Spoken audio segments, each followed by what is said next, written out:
The Seven Dials Mystery, Chapter 4. Inconsiderate. That's what I call it, said Lord Caterham. He spoke in a soft, sad voice and seemed happy with the word he had chosen. Yes, very inconsiderate.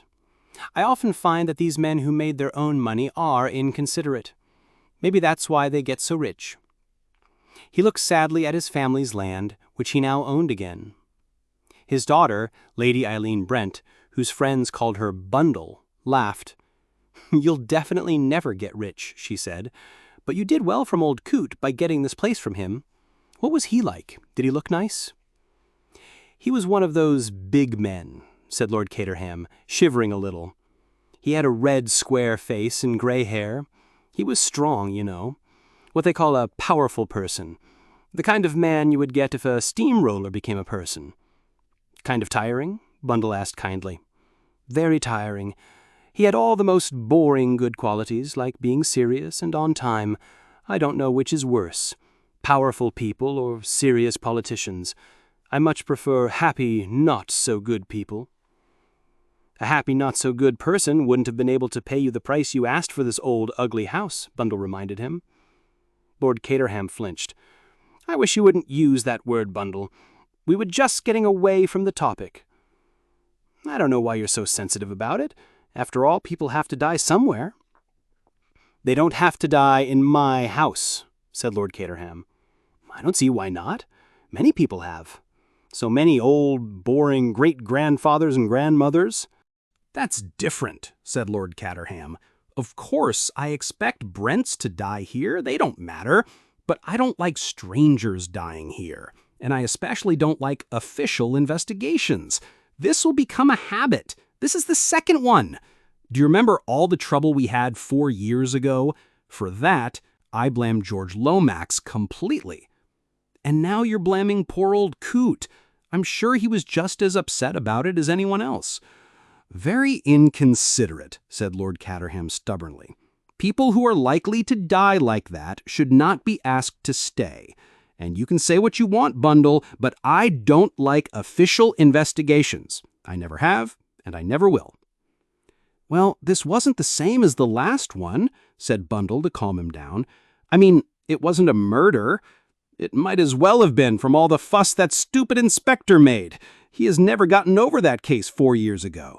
He thinks every death here must be a murder with a big political meaning." Continues Lord Caterham. "You have no idea the fuss he made. I've been hearing about it from Treadwell. He tested everything for fingerprints, and of course they only found the dead man's own. It's the clearest case you can imagine, even if we don't know if it was suicide or an accident." "I met Jerry Wade once," said Bundle. "He was a friend of Bill's. You would have liked him, Father. I never saw anyone more happily inefficient than he was." "I don't like anyone who comes and dies in my house just to annoy me," said Lord Caterham stubbornly. "But I certainly can't imagine anyone murdering him," Bundle continued. "The idea's silly." "Of course it is," said Lord Caterham, "or it would be to anyone but a fool like Inspector Raglan." "I guess looking for fingerprints made him feel important," Bundle said gently. "Anyway, they called it death by misadventure, right?" Lord Caterham agreed. "They had to be kind to the sister's feelings, didn't they?" "There was a sister? I didn't know that." "A half-sister, I think. She was much younger. Old Wade ran away with her mother. He was always doing that kind of thing. He was only interested in women who were with another man." "I'm glad there's one bad habit you don't have," said Bundle. "I have always lived a very good, religious life," said Lord Caterham. "It seems strange that I can't be left alone, since I don't hurt anyone. If only—" He stopped as Bundle quickly went outside through the window. "MacDonald!" Bundle called in a clear, commanding voice. The great gardener came closer. A small smile, which might have been a welcome, tried to appear on his face, but the normal sadness of gardeners made it disappear. "Your ladyship?" said MacDonald. "How are you?" said Bundle. "I'm not very grand," said MacDonald. "I wanted to talk to you about the bowling green. It's very overgrown. Have someone take care of it, will you?" MacDonald shook his head with doubt. "That would mean taking William from the lower flower bed, my lady." "Forget the lower flower bed," said Bundle. "Have him start right now. And, MacDonald?" "Yes, my lady." "Let's have some of those grapes from the last greenhouse. I know it's the wrong time to cut them, because it always is, but I still want them, understand?" Bundle went back into the library. "Sorry, Father," she said. "I wanted to catch MacDonald. Were you talking?" "Actually, I was," said Lord Caterham. "But it doesn't matter. What were you saying to MacDonald?" "I was trying to stop him from acting like he's God. But that's an impossible job.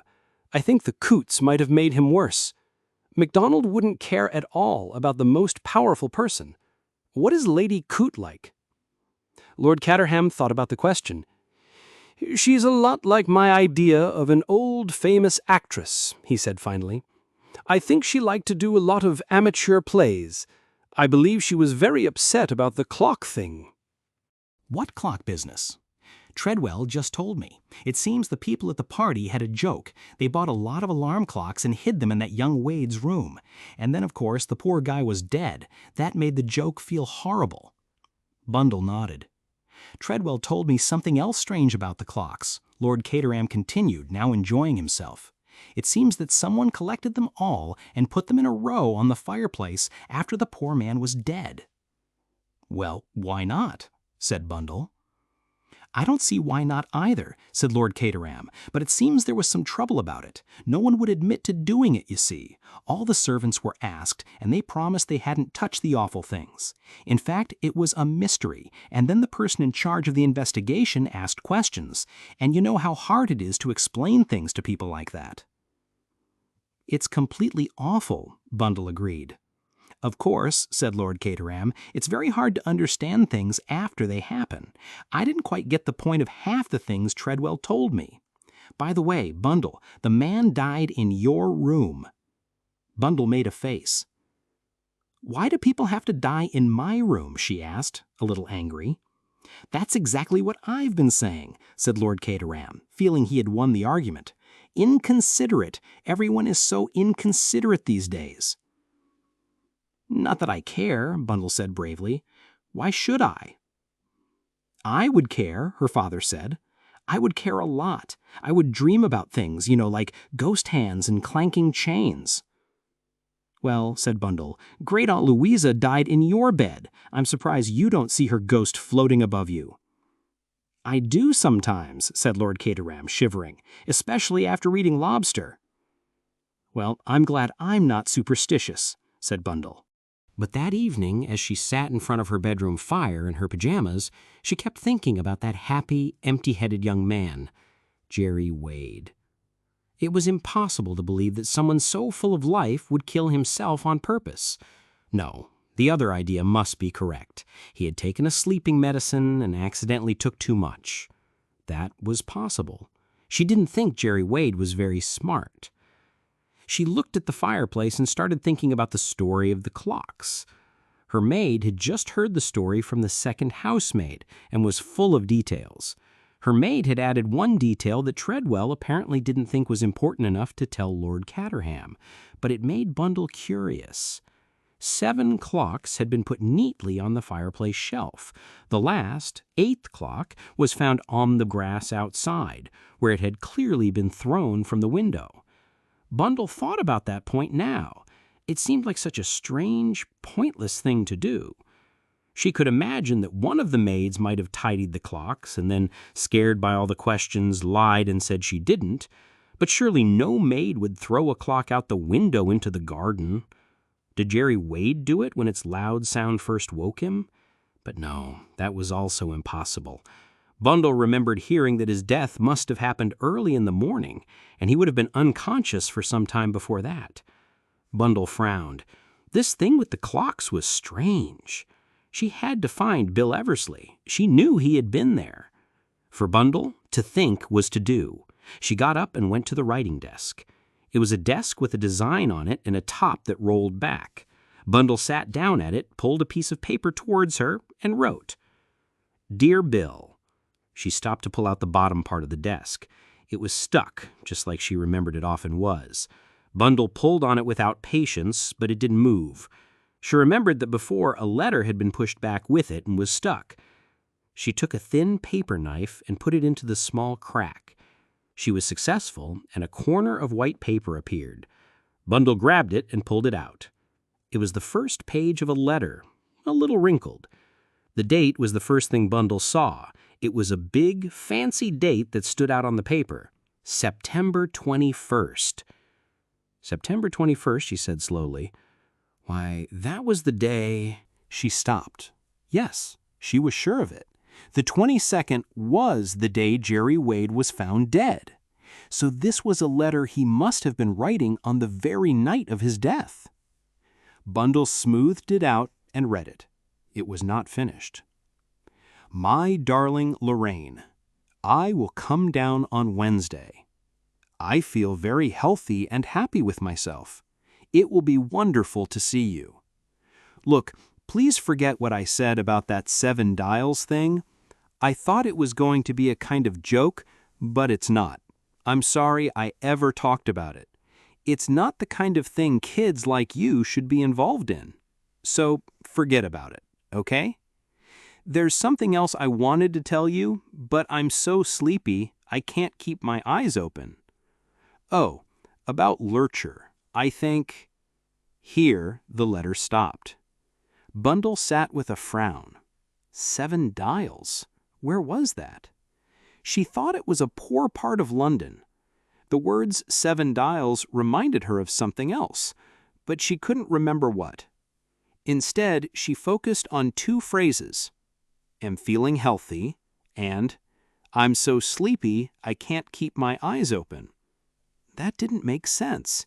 It didn't fit together at all. Because it was that very night that Jerry Wade took so much chloral that he never woke up again. And if what he wrote in that letter was true, why would he have taken it? Bundle shook her head. She looked around the room and shivered a little. What if Jerry Wade was watching her now? He had died in this room. She sat very still. The only sound was the ticking of her small gold clock. It sounded unnaturally loud and important. Bundle looked at the fireplace shelf. A clear picture came into her mind. The dead man lying on the bed and 7 clocks ticking on the fireplace, ticking loudly in a scary way. Ticking, ticking.